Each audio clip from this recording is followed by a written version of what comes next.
Tak pandai buat nasi goreng tom yum seafood yang begini. Tak boleh aku makan gaut ni. Masa? Mari. Rasa.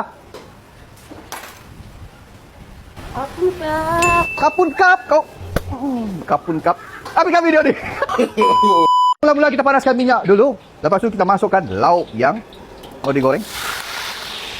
Kita bagi dia half cook sahaja. Lepas tu kita saringkan. Okey, lepas tu kita pakai balik kuali yang sama. Masukkan sedikit bawang putih.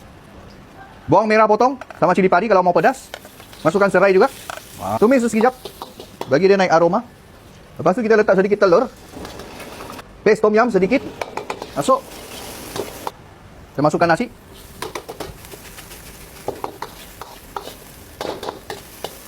Okey, selepas dia sudah sebati begini guys, kita masukkan jagung sama cendawan dulu. Kubis sekali.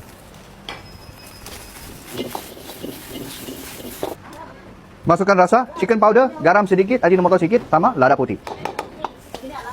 Buka api sedikit.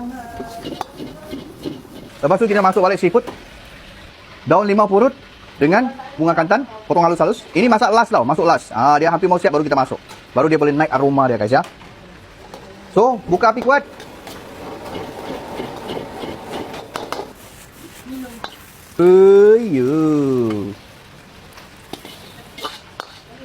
Siap. Subscribe, boleh follow sekarang. Go.